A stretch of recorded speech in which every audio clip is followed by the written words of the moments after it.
चौथा अध्याय इंद्रादि देवताओं द्वारा देवी की स्तुति। दुर्गा सप्तशती के तीसरे अध्याय में देवी ने दुरात्मा महिषासुर दैत्य का अंत किया। महर्षि मेधा बोले, देवी ने जब पराक्रमी दुरात्मा महिषासुर को उसकी संपूर्ण सेना सहित मार गिराया, तब इंद्रादि समस्त देवता अपने सिर तथा शरीर को झुकाकर भगवती की स्तुति इस प्रकार करने लगे। जिस देवी ने अपनी शक्ति से यह जगत व्याप्त किया है और जो संपूर्ण देवताओं तथा महर्षियों की पूजनीय है, उस अंबिका को हम भक्तिपूर्वक नमस्कार करते हैं। वह हम सबका कल्याण करे। जिस अतुल प्रभाव और बल का वर्णन भगवान विष्णु, शंकर और ब्रह्मा जी भी नहीं कर सके, वही चंडिका देवी इस संपूर्ण जगत का पालन करे और अशुभ भय का नाश करे। पुण्यात्माओं के घर में तुम स्वयं लक्ष्मी रूप हो और पापियों के घरों में तुम अलक्ष्मी रूप हो, तथा सतकुल में उत्पन्न होने वालों के लिए तुम लज्जा रूप होकर उनके घरों में निवास करती हो। हम दुर्गा भगवती को नमस्कार करते हैं। हे देवी, इस विश्व का पालन करो।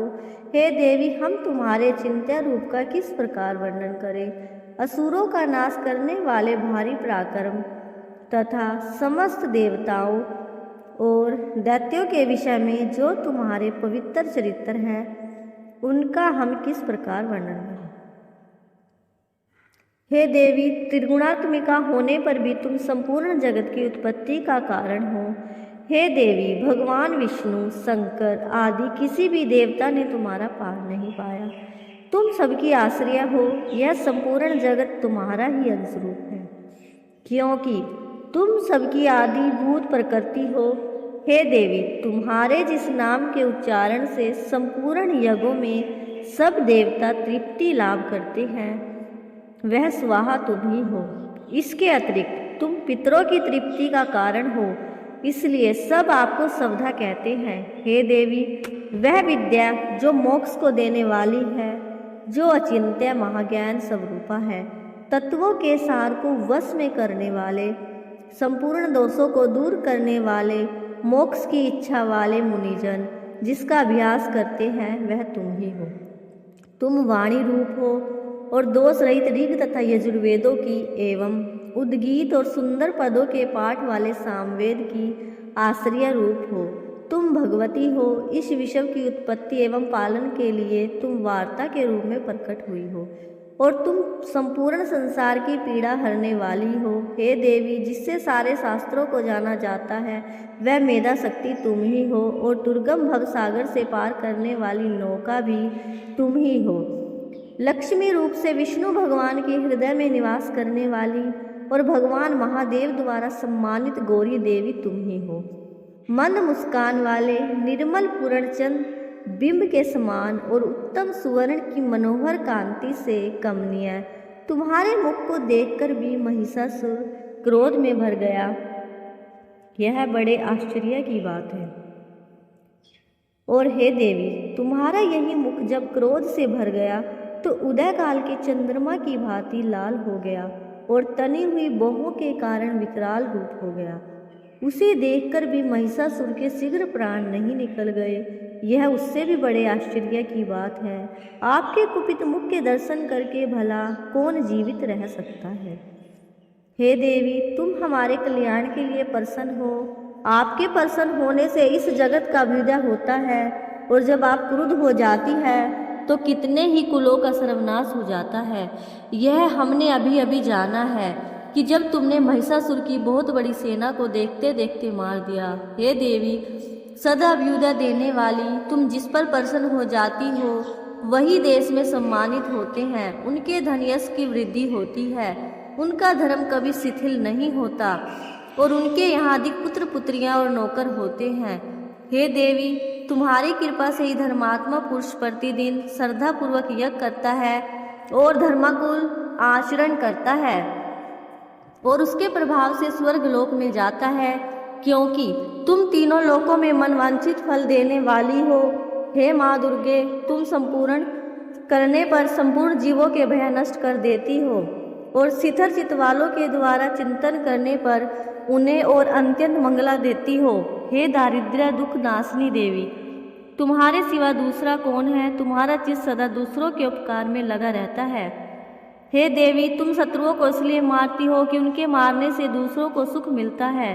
वह चाहे नरक में जाने के लिए चिरकाल तक पाप करते रहे हों, किंतु तुम्हारे साथ युद्ध करके सीधे स्वर्ग को जाए, इसलिए तुम उनका वध करती हो। इसमें भी शत्रुओं का भला ही करती हो। हे देवी, क्या तुम दृष्टिपात मात्र से समस्त असुरों को भस्म नहीं कर सकती? अवश्य ही कर सकती हो, किंतु तुम्हारा शत्रुओं को शस्त्रों के द्वारा मारना इसलिए है कि शस्त्रों के द्वारा मरकर वे सीधे स्वर्ग को जावें। इस तरह से हे देवी, उन शत्रुओं के प्रति भी तुम्हारा विचार उत्तम है। हे देवी, तुम्हारे उग्र खड़ग की चमक से और त्रिशूल की नोक की कांति की किरणों से असुरों की आंखें फूट नहीं गई। उसका कारण यह था कि वे किरणों से शोभायमान तुम्हारे चंद्रमा के समान आनंद प्रदान करने वाले सुंदर मुख को देख रहे थे। हे देवी, तुम्हारे शील बुरे वृत्तांत को दूर करने वाला और सबसे अधिक तुम्हारा रूप है, जो न तो कभी चिंतन में आ सकता है और न जिसकी दूसरों से कभी तुलना ही हो सकती है। तुम्हारा बल व पराक्रम शत्रुओं का नाश करने वाला है। इस तरह तुमने शत्रुओं पर भी दया प्रकट की है। हे देवी, तुम्हारे बल की किसके साथ बराबरी की जा सकती है, तथा शत्रुओं को भय देने वाला इतना सुंदर रूप भी और किसका है। हृदय में कृपा और युद्ध में निष्ठुरता, ये दोनों बातें तीनों लोकों में केवल तुम्ही में देखने में आई है। हे माता, युद्ध भूमि में शत्रुओं को मारकर तुमने उन्हें स्वर्ग लोक में पहुंचाया है, तथा इस तरह तीनों लोकों की तुमने रक्षा की है। उन उन्मत्त दैत्यों से जो हमें भय था, उसको भी तुमने दूर किया है। तुमको हमारा नमस्कार है। हे देवी, तुम शूल तथा खड्ग से हमारी रक्षा करो, तथा घंटे की दवनी और धनुष की टंकोर से भी हमारी रक्षा करो। हे चंडिके, आप अपने शूल को घुमाकर पूर्व, पश्चिम, उत्तर तथा दक्षिण दिशा में हमारी रक्षा करो। तीनों लोकों में जो तुम्हारे सौम्य रूप हैं तथा घोर रूप है, उनसे हमारी रक्षा करो, तथा इस पृथ्वी की रक्षा करो। हे अंबिके, आपके करपल्वों में जो खड्ग, शूल और गदा आदि शस्त्र शोभा पा रहे हैं, उनसे हमारी रक्षा करो। महर्षि मेधा बोले कि इस प्रकार जब सब देवताओं ने जगत माता भगवती की स्तुति की और नंद वन के पुष्पों तथा गंध अनुलेपों द्वारा उनका पूजन किया, और फिर सबने मिलकर जब सुगंधित व दिव्य धूपों द्वारा उनकी सुगंधि निवेदन की, तब देवी ने प्रसन्न होकर कहा, हे देवताओं, तुम सब मुझसे मनवांछित वर मांगो। देवता बोले, हे भगवती, तुमने हमारा संपूर्ण कार्य कर दिया। अब हमारे लिए कुछ भी मांगना बाकी नहीं रहा, क्योंकि तुमने हमारे शत्रु महिषासुर को मार डाला। हे महेश्वरी, तुम इस पर भी यदि हमें कोई वर देना चाहती हो तो बस इतना वर दो कि जब जब हम आपका स्मरण करें, तब तब आप हमारी विपत्तियों को हरण करने के लिए हमें दर्शन दिया करो। हे अंबिके, जो कोई भी तुम्हारी स्तुति करे, तुम उनका वित्त, समृद्धि और वैभव देने के साथ ही उनके धन और स्त्री आदि संपत्ति बढ़ावे और सदा हम पर प्रसन्न रहे। महर्षि मेधा बोले, हे राजन, देवताओं ने जब जगत के लिए तथा अपने लिए इस प्रकार प्रश्न किया, तो देवी ने तथास्तु कहा, और यह कहकर देवी अंतर ध्यान हो गई। हे भूप, जिस प्रकार तीनों लोकों का हित चाहने वाली यह भगवती देवताओं के सिर से उत्पन्न हुई थी, वह सारा वृत्तांत मैंने तुमसे कह दिया। और इसके पश्चात दुष्ट असुरों तथा शुंभ निशुंभ का वध करने और सब लोगों की रक्षा करने के लिए जिस प्रकार गौरी देवी के शरीर से उत्पन्न हुई थी, वह सारा वृत्तांत मैं यथावत वर्णन करता हूँ। जय माता दी।